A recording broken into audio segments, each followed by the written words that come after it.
Greetings, ladies and gentlemen. Today is January 10th. Brent Rooker gets an extension. Justin Verlander heads to the Giants and more. Let's talk about it.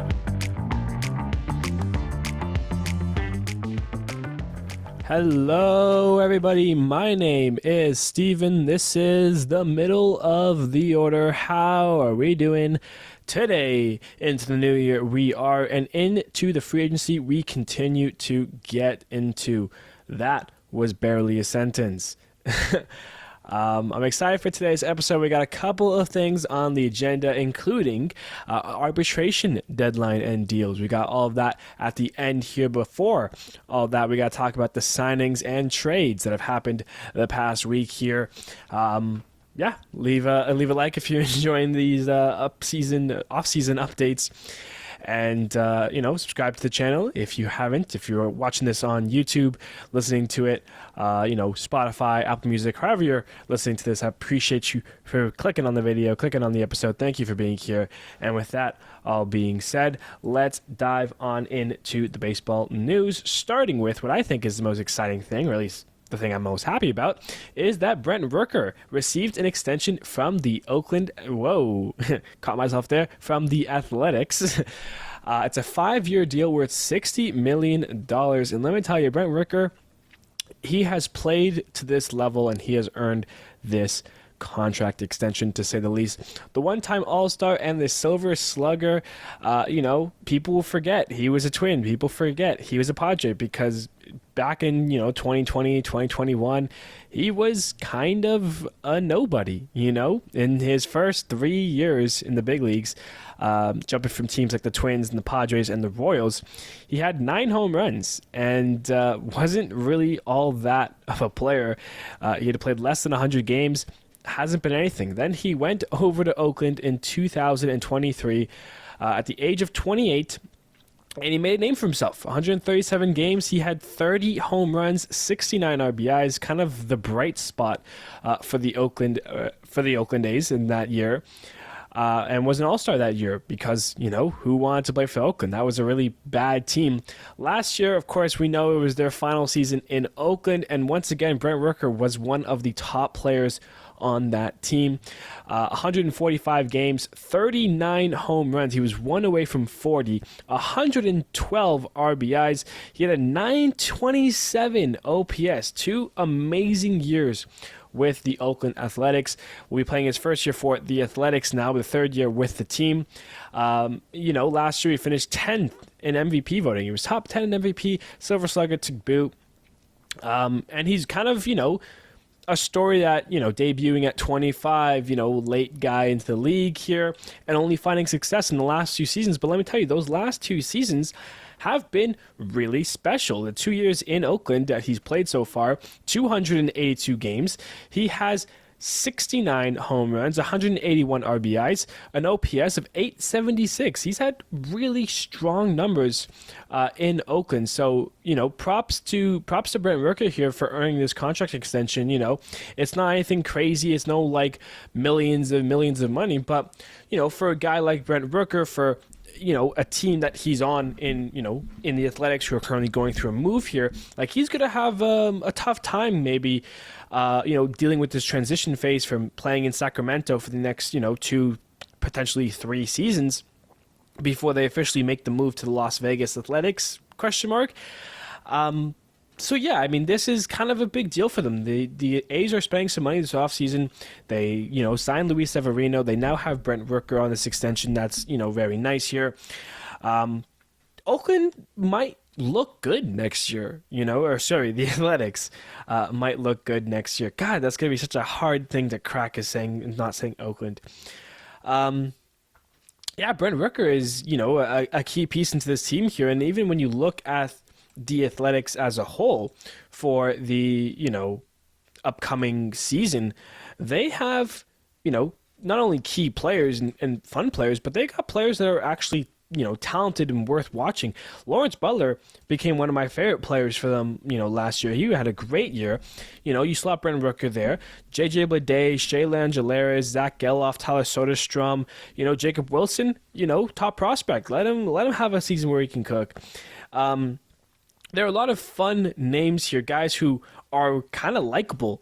And for the Athletics here, I mean, that's, really exciting. So I'm actually interested to see what kind of season they're going to have for 2025. Of course, they signed Gio Urshela. They have a guy like Seth Brown still around. So, I mean, offensively, I think the Athletics are pretty talented.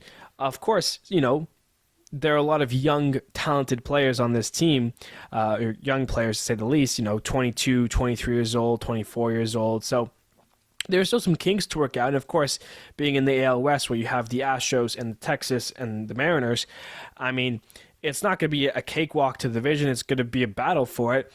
Could they win the division? Maybe.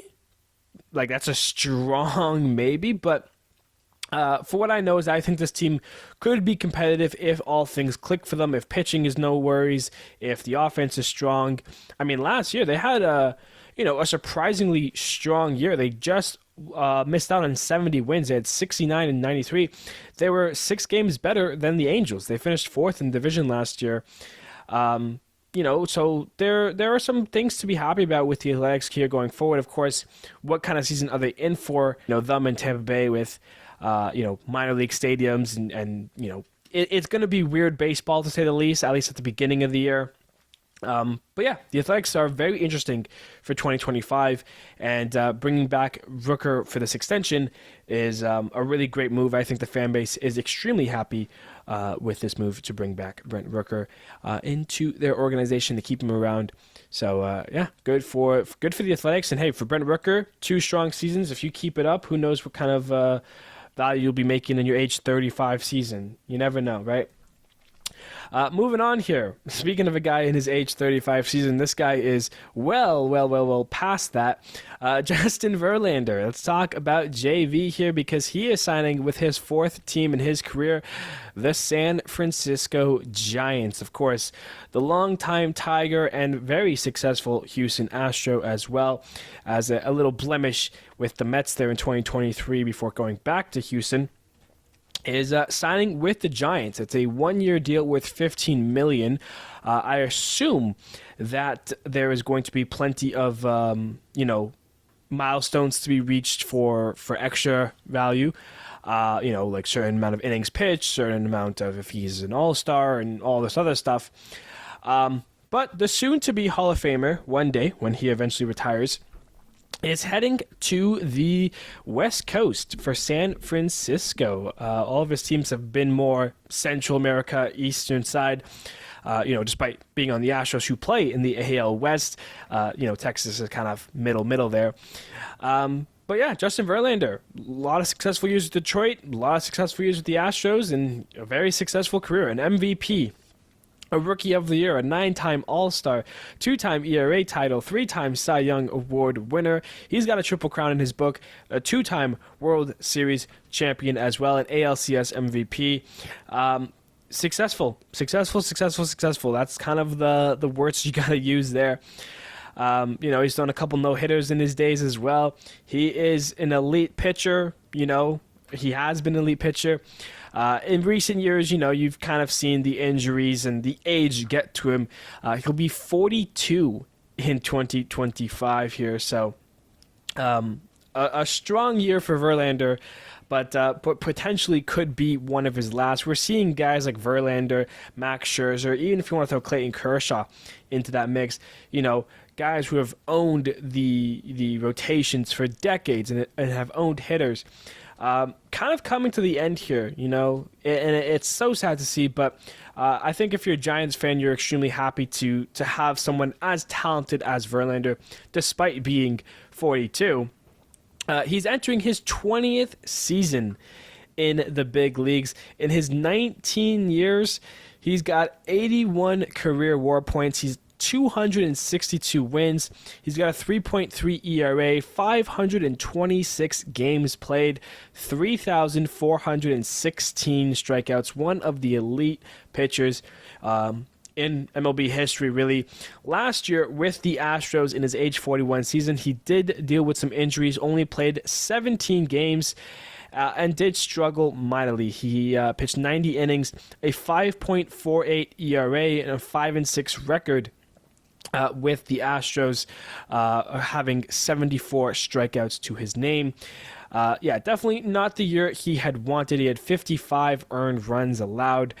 Just kind of had a struggling year, a poor year realistically in terms of Verlander's success. You have to go all the way back to his first year with Detroit, where he only played 2 games in 2005, in his age 22 season. His ERA 7.15. Besides that, there's not been a season that he has had it higher than 5 until last season, and that's why I'm saying that this season, depending on how it goes, could be the end of Justin Verlander in the big leagues. A season like last year that he had with the Astros, again with the Giants, could probably, tie a bow for Verlander entering 2020.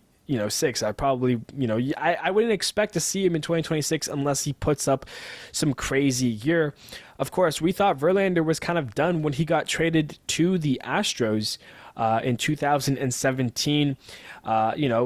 He was kind of, 35 years old. What kind of season could he be having? He went out and won the Cy Young in his first full year with the Astros in 2018. Sorry, I have my years mixed up. 2018, he finished second in Cy Young voting. 2019, he finished first in Cy Young voting. So, he's won 2 Cy Youngs with the Astros. And only one with the Tigers. He won that one in 2011, his first year. That was his strongest year of his career. He won the MVP that year as well. And, he's got 2 Cy Youngs in his age 35 and over seasons, which is pretty crazy. So age hasn't stopped Verlander before. It might stop him this year, but I think if you're a San Francisco Giants fan, you're extremely happy. I think if you're a Giant, realistic fan, you want to try to win the whole, want to win the World Series, you're scratching your head a little bit. Justin Verlander will fit nicely into the rotation here. Logan Webb, stud. Robbie Ray has had a lot of success before. Jordan Hicks looked great last year. And Kyle Harrison, really, the young kid, bringing in Verlander. I think there's some tutelage there for Kyle Harrison, of course, left-handed pitcher. But I'm sure Verlander will be able to teach him some things and help him out maybe this year. I think, Giants team-wise, the lineup can use a little bit more of an addition or two, and even the bullpen a little bit. But the Giants will be competitive. The Giants will be trying to, fight their way into a wild card, of course. Dealing with the Padres, Dodgers, Diamondbacks will be tricky for them. They finished 1 game under 500 last year at 80 and 82. So hopefully Verlander's going to be able to help him build a spark there. And, if he's good and the Giants aren't, I'm sure a team would love the postseason success and the, leadership Hall of Fame success of Justin Verlander, that they would be more than happy to trade for him at the deadline here. So something to keep in mind for going forward as well with San Francisco. Moving on here, let's talk about Hye-Seong Kim. We mentioned him in the last episode. That Friday, week ago, the 3rd, was the deadline for him to get signed up until about 3 o'clock. And by the time I finished recording, it had not come to that. The deal was not reached. But within the hour, it is. And Hye-Seong Kim, surprise, surprise, is joining the Los Angeles Dodgers. A 3-year deal, $12.5 million. So not the huge amounts of millions we've been seeing the Dodgers spend, but still a talented player that they are getting. Debuted coming from the KBO. He started playing in 2017 at the age of 18. He is now going to be 26 here in 2025. He's put up some strong numbers in the KBO in his career there. He's played 953 games. He's got over 1,000 hits, 37 home runs, a career OPS of 766. He's definitely, with age, he's gotten better and better each season. You look at his OPS, 548 in his first year, 695, 694, 744, 738, 776, 842, 841. So he has slowly gotten better each year. Being one of the younger guys in the league. Now going to be 26 and is going to be with the Dodgers. He's going to most likely be playing second base. He's a lefty contact guy. Think of like a Luis Arias type of player. He might put the ball over the fence a couple of times. Last year, he had his most successful power season yet. He had 11 home runs, a career best for him, with 75 RBIs and 30 stolen bases. So he is going to be able to steal a couple bags for the Dodgers as well. Fast, plays a good defense at second. And Dodgers are going to get him up. And he's probably going to take over the role of Gavin Lux, who we'll be mentioning shortly here because he is no longer with the team. But yes, Hye-Seong Kim is heading over to the Dodgers.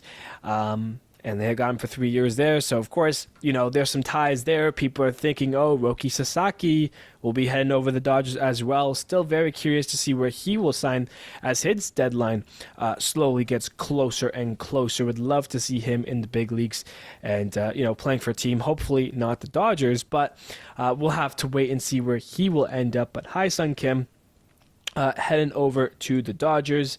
To no one's surprise, really, I'm excited to see what kind of season he will have. It's always fun for me. I always find it interesting when a player comes over from the KBO or the NBP. I always just have a soft spot for the players that come over. Last year I was extremely high and extremely excited to watch Jung-Ho Lee play with the Giants. Of course, his season ended very early in April. They didn't even get a full month into the season. I'm excited to see him this year. Hopefully he's healthy and ready to go for the Giants on opening day.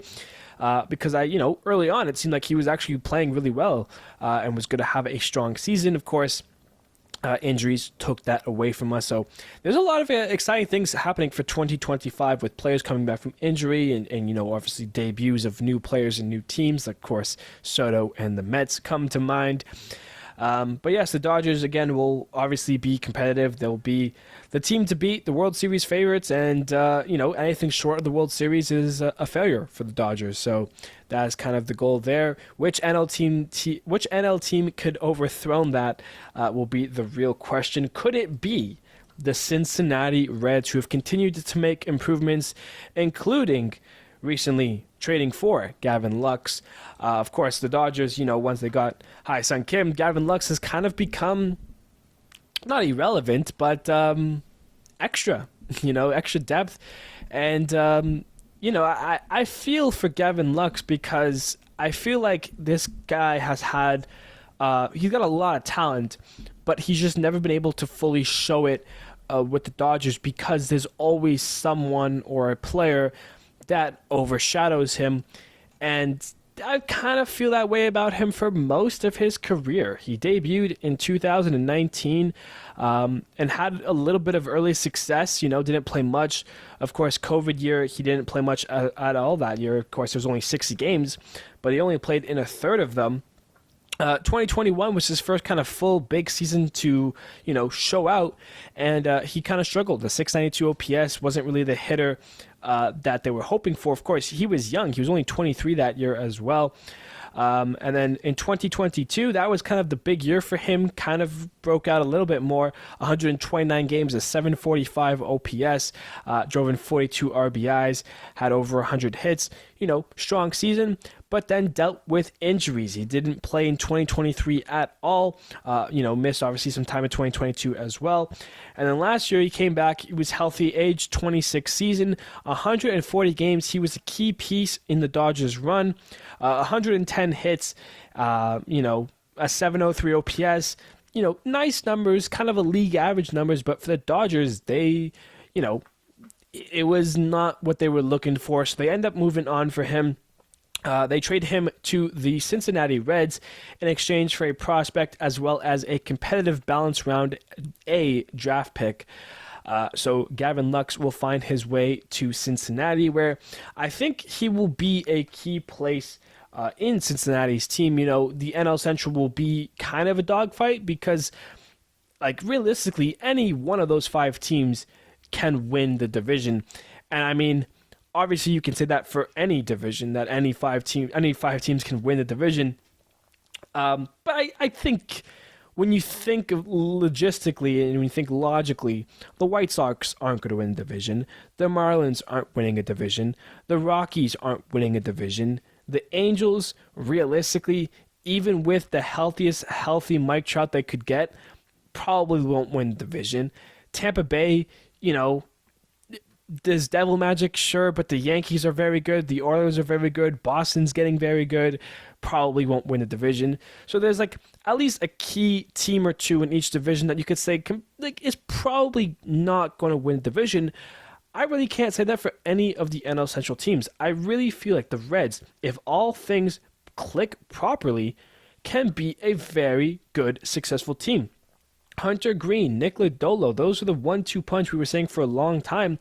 We saw last year how good Andrew Abbott was. Nick Martinez was great. They bring in a trade for Brady Singer. They ship off India. You bring in Gavin Lux. Is that an improvement? Maybe. You have another year of developing players. TJ Friedl was great. Ellie De La Cruz, superstar in the making. Matt McClain, star. Tyler Stevenson is great. Jake Fraley, Spencer Steer, Yammer Candelario, Christian Encarnacion Strand. You forget about just other players there. Noelvi Marte. Like, the team, very interesting. And I think the Pirates, with Paul Skeens at the helm, anything could happen there. The Brewers, of course, coming off of division champs. The Cubs brought in Kyle Tucker. I was going to say Cole Tucker. Kyle Tucker. The Cardinals, a team with so much pedigree in MLB history, still has key players as well. They finished, a couple of games over 500. So, this division will be very interesting to watch in 2025. I think it could be a dogfight for the division. It's going to come down to the games against other teams here. But Gavin Lux could be a key piece for Cincinnati. I think it's a good move for them. It doesn't hurt the Reds. You get your second baseman back. You could argue who would be better, India or Lux. But then you have to take into consideration how good was the Reds' rotation. Brady Singer is a great pitcher. I love Brady Singer. I thought he was great for the Royals a couple years. He's had his ups. He's had his downs. You take away India, you bring in Brady Singer, you bring in Gavin Lux now. I think the Reds so far have slowly gotten better. And, of course, there's still a lot of moves to be had, but there's hope for Cincinnati, I feel like, if all things go according to plan. And if players can continue to improve, if Eddie De La Cruz has a crazy season, the Reds could look good for 2025 here. So there is a move there for the Reds. Moving on here now, let's talk about the Royals because they are bringing back Michael Lorenzen to help with that rotation. Last year, started the year in Texas. He got traded to Kansas City, and he was extremely good and efficient in Kansas City. Since the deadline in 2024, he played 7 games with the Royals, 6 starts. He was 2-0 with a 1.57 ERA. He was phenomenal, for the Royals in that second half of the season here. The one-time All-Star. People forget he was an All-Star in 2023 last year when he was with Detroit and then got traded to Philly, signed a deal with Texas, gets traded to the Royals. So he's been around the league for a while now. He's staying with the Royals. It's a 1-year deal worth $7 million, and then there is a mutual option for a 2026. Now, the news and the reports here about Michael Lorenzen here, of course, with the Ohtani rule, where, now two-way players are officially kind of recognized by the league here. I forget exactly off the top of my head here. I don't have a tab open for this, but I'm pretty sure if a player pitches at least 20 innings and then has 20 games where he gets 3 at-bats, so, you can do the math there, he gets two-way player status and is considered a two-way player. That means that a team can use him and carry an extra pitcher. So the Dodgers, they get, for when it comes to postseason, whatever, instead of having a league minimum 13 pitchers on their roster, you get 14. You get an extra pitcher, essentially, by having the two-way player. So what the Royals could do here depending on how their season goes, is they can be, starting Michael Lorenzen and then also DHing him a couple games, give him that two-way status, and then if the Royals have a successful season and make the playoffs, they can use an extra pitcher on their roster. If they're struggling, if the season is going awry, they could trade Michael Lorenzen to a team because you get essentially an extra pitcher for free. There's no league rules or anything that blocks this. This is how it works. So Lorenzen, a very interesting case. And if you're asking to yourself, if you're not aware of Michael Lorenzen, why can he even bat? Like, what kind of pitchers can bat besides Ohtani? Yes, he can. He was very good offensively with the Reds for a while. In the years when he was with Cincinnati, of course, debuted there in 2015. He was more of a bullpen guy, so sometimes they'd let him, hit and get him for an extra inning, kind of if his turn was to bat. He's played some outfield even. So Michael Lorenzen, before Ohtani, was kind of the two-way player in baseball.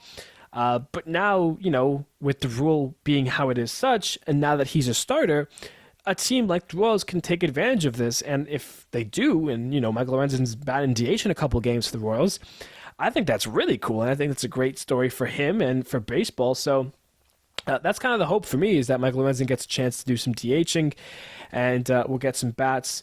Obviously, Texas could have done this last year, and we saw this, with the Royals even. I don't know if he got into any at-bats for Kansas City last year when he went over there.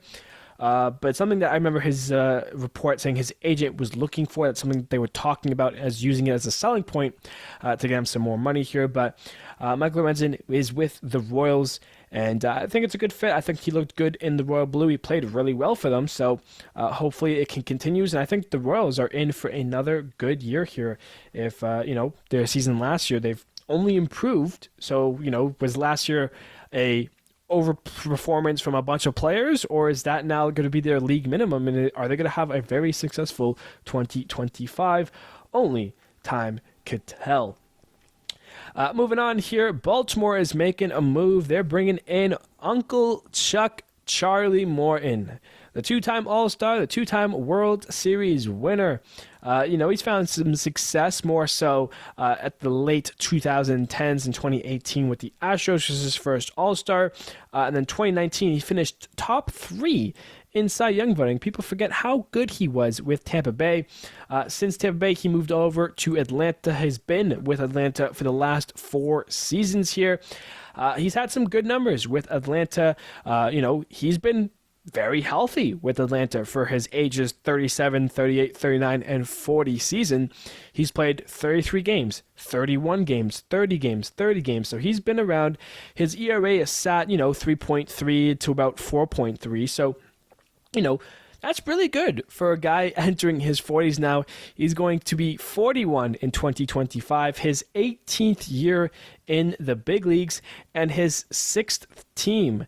He's played with the Atlanta Braves. He's played with the Pirates, the Astros, the Rays, and the Phillies. Now we'll be playing Baltimore in the AL East. It's a 1-year deal worth $15 million, of course. Last year, age 40 season 2024, he played 30 games, 4.19 ERA, 8-10 record. Of course, the Braves weren't the Braves that we had seen in the early 2020s here, but still a good team and still a good year for Charlie Morris here. Charlie Morton, will find a new home here in Baltimore, maybe be able to help out that rotation staff. Is kind of the key that they'd be hoping for. So we'll just have to wait and see kind of what else they can do. Of course, we saw that they signed Tomoyoki Seguno. I hope I pronounced that right. They have Dean Creamer. They have Grayson Rodriguez, Zach Eflin. So that's kind of what the rotation shapes up right now.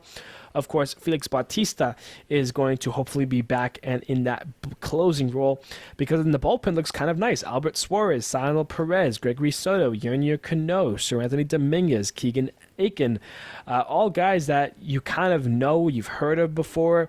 Maybe I just know them a little bit more because I'm more in the AL East in my fan base era, but I think Morton is still a great player, 41. He's kind of that underdog veteran that can still go out and give you solid outing sometimes. So I think this is a good move for Baltimore. I hope it helps them out. And for Uncle Charlie, I hope you get every last baseball juice that you have left to shine in the big leagues for maybe 1 or 2 more seasons. So that's the key things there going forward here for Baltimore. And I'm just going to shout out a couple of these other signings really quickly, not going to give too much mention. Baltimore also went out and signed Andrew Kittredge, a 1-year deal worth $10 million with a club option for 2026. He joins that bullpen list that I was talking about, and I mean, that's a solid 8. All guys are really, good there. And, of course, the lineup, you brought in Tyler O'Neill. You have Gunnar Henderson, Adley Rutschman, Ryan O'Hearn, Colton Cowser, Mountcastle, Mullins, Westbrook, Jackson Holiday. They signed Gary Sanchez. They brought in Daz Cameron. Heston Kjerstad is a young kid. So Baltimore, with their young kids, will always be threatening, and they bring in some pitching help. So Baltimore is on the right pace here. Of course, not like Corbin Burns, but there still is guys out there. Jack Flaherty comes to mind. Would they see a return with him? Of course, they traded for him once ago. Other moves that happened, Martin Perez is signing with the Chicago White Sox. That's a 1-year deal worth $5 million. Of course, Perez has been in the league for some time. He's going to be entering his age 34 season, his 14th year in the big leagues. Spent some time with Texas, has been with Boston, Minnesota, Pittsburgh, and San Diego last year were the 2 teams he played on. He started in Pittsburgh and got traded to San Diego. As a whole, 26 games, a 4.53 ERA. So nothing special, but maybe will be a bright spot in what is looking to be another down year for the Chicago White Sox. But hey, you can't get any worse than last year, right? I really hope not. The Pirates made a move earlier this week. They signed Caleb Ferguson to a 1-year deal worth $3 million. Of course, Ferguson, more so from his time with the Dodgers, debuting in 2018 all the way to 2023. Last year was the first time he was not with the Dodgers. He was with the Yankees early on and struggled heavily out of the bullpen, a 5.13 ERA in 42 games. The Yankees, of course, were good. He was bad, so they needed to ship him off. They sent him to Houston, where he kind of looked a little bit better. In 20 games, a 3.86 ERA with the Astros. So in total, played 62 games last year to a 4.64 ERA, a 1-4 record. Only gave up 6 home runs, so he was good at limiting the home run ball, but still had trouble, with runs, allowed 28 earned runs. So what kind of year will he have for the Pirates? Of course, they've lost some southpaw help like Aroldis Chapman. So Caleb Ferguson, kind of a lefty guy who will help out in that NL Central race that I was mentioning earlier on.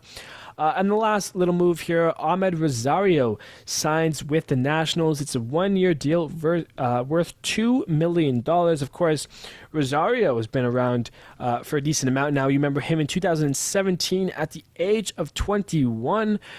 We saw how good he was with the Mets for the first couple of seasons. There was always the level of talent there and the level of success. And teams had noticed this. Teams thought Ahmed Rosario was playing worse than he could play. And one team in the Cleveland Guardians saw this and said, you know what?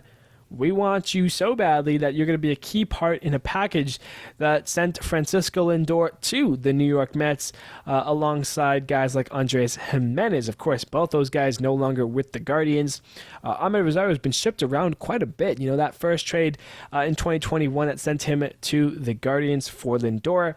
He was later traded to the Dodgers for Syndergaard. He was traded from the Dodgers to the Rays. The Rays, wanted him and brought him in thinking they could, help him out a little bit.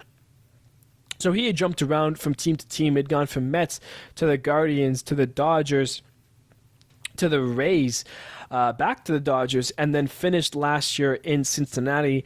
In 2024, he played in three different teams. He started with Tampa Bay, went back to the Dodgers, and then finished with Cincinnati. So kind of a big year for him in 2024. in his age 28 season, played 103 games, had 3 home runs, 32 RBIs, 93 hits, a 686 OPS, so nothing that screams, numbers out of page. But the Nationals are going to be interesting in 2025. How much will their young kids develop? Ahmed Rosario could be kind of a leader role, or he could be kind of like Josh Bell, where if he plays really well and the Nationals struggle, that's a trade piece for them. And at only $2 million, some would say that is a steal. So the Nationals will make move on that and bring in Ahmed Rosario. Which brings us to kind of the last bit of news for the day here, and that is the arbitrations. An arbitration deadline had passed in terms of the value to be given out here.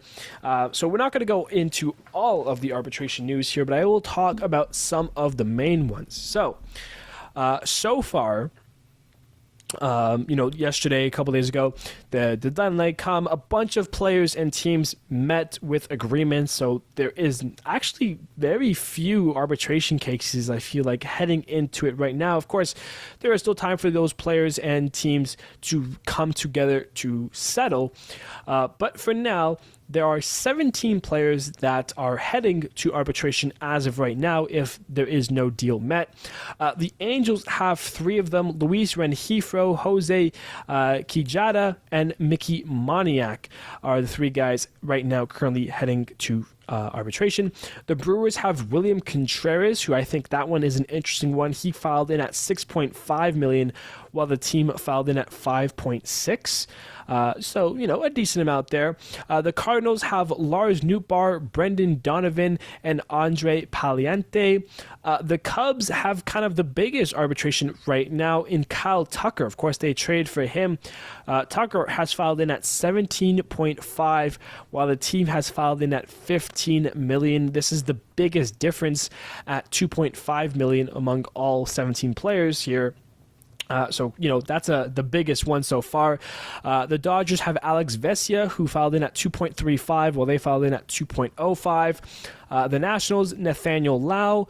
Orioles, Jorge Mateo. The Padres have the second biggest one in Michael King, who filed in at 8.8, while the Padres filed in at 7.325 million there.